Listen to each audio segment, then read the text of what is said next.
근거가 되는 경전이에요. 그리고 49제를 지내는 데 대한 근거가 되기도 해요. 49제를 왜 지내는지, 또 생전 예수제는 또 왜 지내는지 근거가 되는 경전인데요.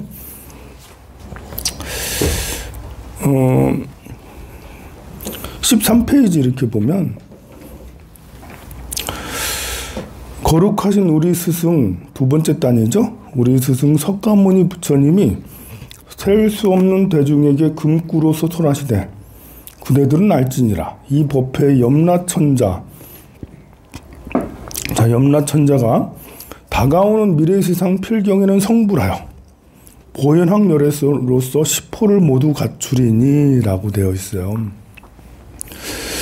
염라대왕은 저승세계를 관장하죠. 여기에 많은 대중들이 모여 있습니다. 예수시황 생칠경을 막 설하는데 뭐 별의별 대중들이 다 모였는데 저승세계의 대중들도 다 모였어요. 그 중에 염라천자 왕을 딱 집으면서 염라대왕은 그 다가오는 미래세상에 반드시 성불할 것이니 이름이 명호가 보현학열애라고 되어 있어요. 여기에 이제 여기 현수막에 딱 붙여 있죠. 진광대왕, 초광대왕, 송제대왕, 오관대왕, 염라대왕, 변성대왕, 태산대왕, 평등대왕, 도시대왕, 오도전륜대왕. 이 저승세계를 관장하는 10명의 대왕이에요. 저승세계는 염라대왕밖에 모르는데 염라대왕만 저승세계를 관장하는 줄 알았더니 아니네? 10명이 관장하는 거예요. 10명의 판관이 있는데 그 중에 제일 중심에 염라대왕이 있는 거예요. 염라대왕이 이제 저승세계를 대표하는 판관이고, 대표한다고 해서 한 명만 있는 게 아니죠. 대법원에 대법원장 몇 명이에요? 많잖아요. 한 명만 있는 게 아니잖아요. 대법원장이. 그런 것처럼 저승세계 판관도 총 10명인데 대표하는 건 염라대왕이다. 그 중에 염라대왕을 따로 불러서 반드시 필경에 성불할 것이니 보현학열애가 된다라고 수기를 주는 거예요. 예수지왕생칠경은 염라대왕을 수기 주는 것으로 시작을 해요. 그래서 보현학열애로서 시포를 모두 갖춘다고 했어요. 그 열애가 머물 국토는 화엄이라고 했습니다. 아름다운 연꽃이 누리 가득 피어 있고요. 갖가지 보배로서 찬란하게 장용되어 있다라고 그래요. 그렇게 될 거라고 그러죠. 또한 다시 염라천자 미래부처가 보현왕으로서 상주하는 화엄국토 장엄스러운 그 나라는 누구든지 그 스스로 자기 마음 닦으면서 중생들을 교화하는 보살들로 가득할 거라고 합니다. 바로 이때 아는 존자가 물어봐요. 염라천자 저 대왕은 지옥 중생 처단하다. 그 어떠한 까닭으로 이 법회에 참석하여 머지않아 필경에는 성불하게 되리라는 수기까지 받나이까. 궁금하죠. 이제 갑자기 염라대왕 너 일로 와봐 하면서 너 보현학열애 될 거야 라니까 염라대왕은 저승세계에서 그 판결이나 내고 지옥 가라 어디 가라 그 판결 내리는 그런 건데 별로 성불할 것 같지가 않은 좀 급이 낮은 것 같은데 이제 뭐 보현보살, 문수보살 이런 대보살이 급이 높지 염라대왕은 저 아래 있는 것 같은데 갑자기 이렇게 죄를 다스리는 염라대왕 왜 수기 주시나이까 하니까 아난다에 잘 들으라. 저승세계 염라왕은 왕으로서 군림함에 두 가지가 있으니 어떤 것이 두 가지인가. 첫째로는 아난다요. 부동질한 보살께서 부사이한 해탈경지 언제든지 머무시며 매우 심한 고통 속에 허덕이는 중생들을 다만 오직 건지려는 그와 같은 자비로서 자청하여 염마천등 왕이 되는 경우. 그러니까 염라대왕은 저 급이 낮아서 저승세계에 이렇게 다스리는 게 아니라 원래 팔지보살 이상의 경지에 이른 관음보살 같은 대보살이 팔지보살 이상의 경지에 이르렀거든요. 팔지보살의 대보살 경지에 이른 보살이 원력을 세워서 일부러 염라대왕이 되었다라는 거예요. 자비행을 실천하기 위해서.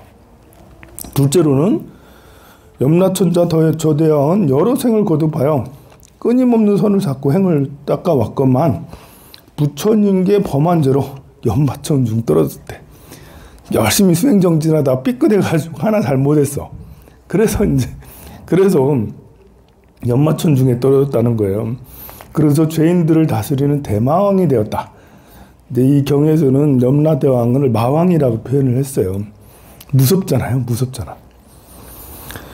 그래서 사바세기 사천하 중 남섬 부주 다니면서 시박죄와 다시 못한 오욕죄 범한 자를 이끌어다 벌을 주고 가막소에 감금하고 밤낮든지 언제든지 고통받게 한다고 그랬습니다.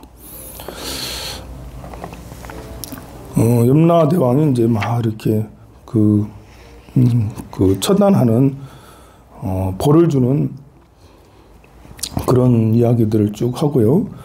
다가오는 미래세에 연꽃이며 보배들로 가꾸어진 국토에서 끝내 성불하리라고 이와 같이 한 것이니 나의 말로 행위라도 하며 의심하지 말라 하고 누구든지 이 경전을 인출하고 받들면서 베껴 쓰고 읽고 애며 남을 위해 설해주면 이런 공덕으로 그 생명이 다한 뒤에 사막도에 빠지지 않고 지옥 들지 않으리라 했습니다. 그리고 넘어가서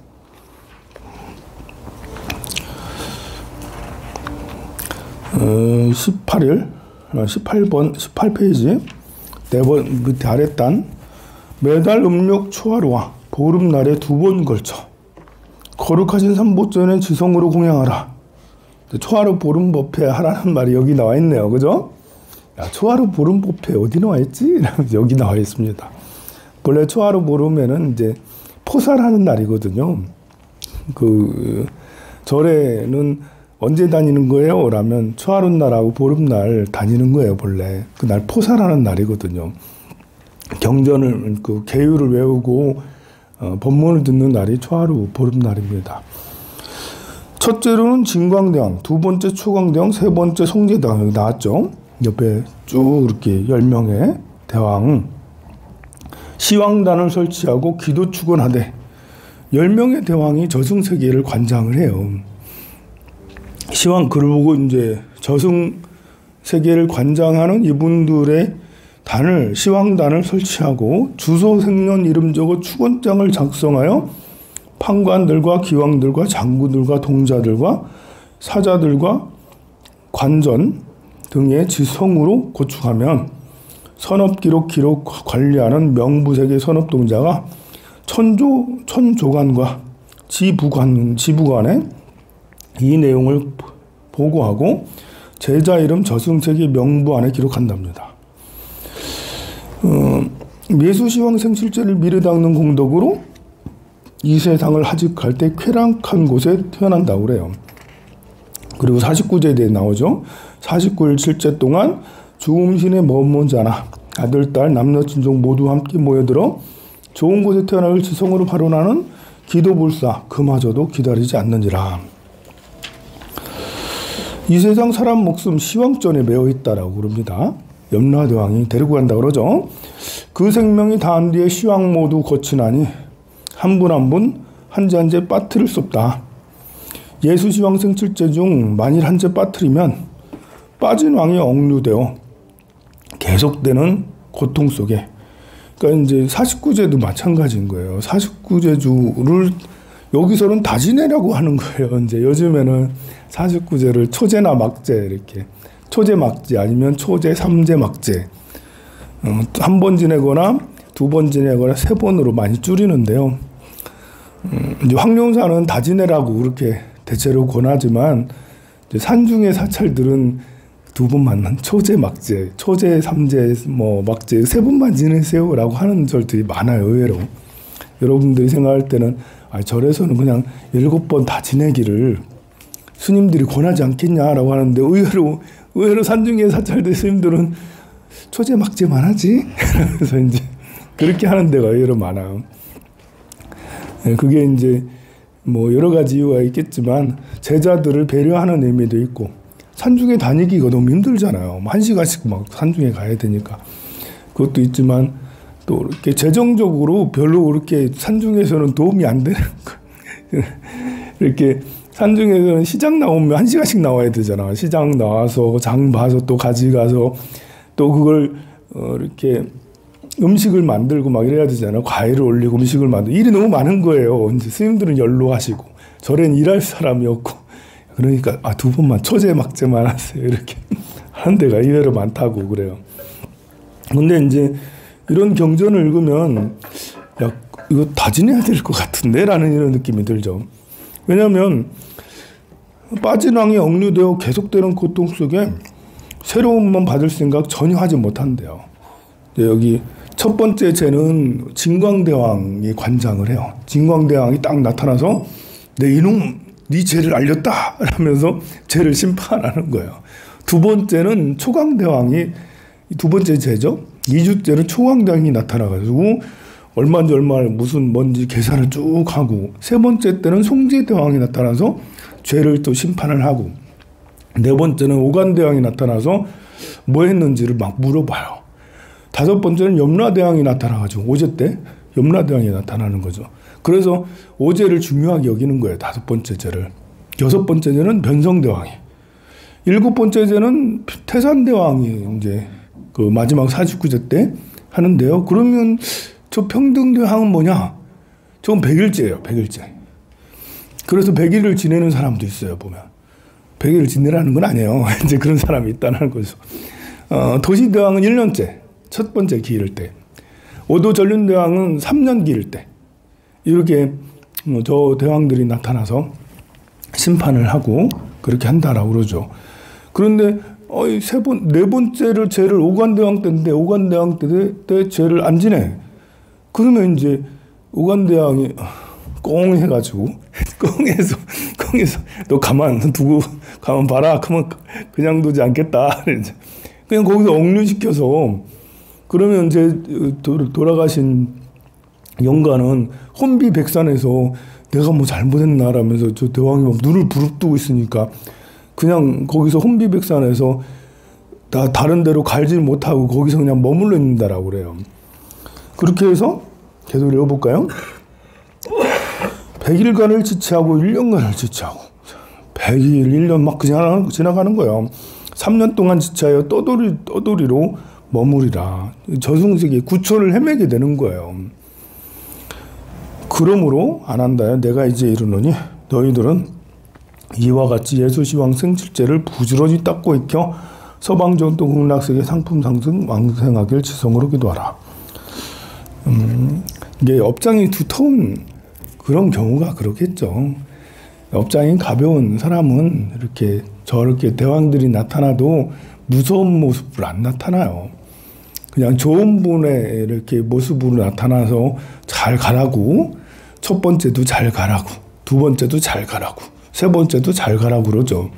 그런데 이제 마음에 원한이 많고 애착 집착이 많고 화가 많고 막 욕심이 많고 이러면 나타나는 게 다 무섭게 나타나는 거예요. 그래서 첫 번째 진광대왕부터 막 눈을 부라리고 막 이렇게 하니까 혼비백산에서 몇 년을 저승세계에서 이렇게 헤매고 그렇게 되는 거죠. 심지어 100년, 200명씩 저승세계를 헤매기도 해요. 그런데 아무리 업장이 두터워도 죄를 지내게 되면 49제를 지내고 이렇게 하면 제 때마다 이제 부처님전에 공양을 올리잖아요. 그리고 기도를 잘해드리잖아요. 그러면 저런 대왕들이 눈을 부릅뜨고 이렇게 나타나지 않고 자비로운 모습으로 나타나서 그래도 너희 후손들이 열심히 닦아주니 너에게는 공덕이 있구나 하면서 보내주고 이렇게 하는 거죠. 그래서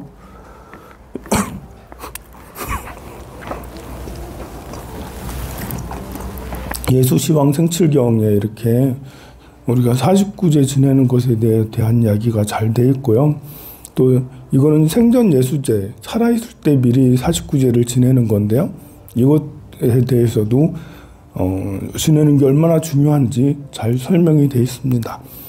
오늘의 박종찬 영가님도 저희들이 예수시왕 생칠경을 이렇게 받들어 모시면서 약간 독송하고 점체다는 안 했지만 새기면서 이렇게 했으니까 이게 예수시왕 생칠경이 참 훌륭하다고 할 수 있는 게 이렇게 염라대왕을 수기를 주시잖아요. 염라대왕은 반드시 부처님이 될 거라고 수기를 주니까 염라대왕을 엄청 띄워주고 염라대왕의 공덕을 지금 찬탄하고 염라대왕한테 공양을 올리라는 거잖아요. 그러니 돌아가신 분한테, 앞으로 돌아가실 분한테 참 중요한 말씀을 해준 것이 예수시황 생칠경이잖아요. 여러분들의 부모님은 이미 다 돌아가셨고 돌아가실 거고 또 내 형제도 죽을 거고 나도 역시 죽을 거고 내 자식도 언젠가는 죽을 거고 그때 염라대왕에게 미리 공양을 올리고 기도를 올리고 또 예수시황 생칠경처럼 염라대왕을 찬탄하는 그런 염라대왕이 수기를 받아 부처가 된다라는 그런 수기를 받는 경전을 49일 동안 지성으로 독송하면 반드시 그 영험이 저승세계를 초월해서 모두에게 큰 행복을 줄 거라고 생각을 합니다. 요거는 3월 1일부터 독송을 할 거예요. 그래서 3월 1일부터 이제 생전 예수제를 하게 될 겁니다. 오늘 이렇게 그 박종창 영가님의 제를 통해서 49제가 왜 중요한지를 예수시황 생칠경을 통해서 보니까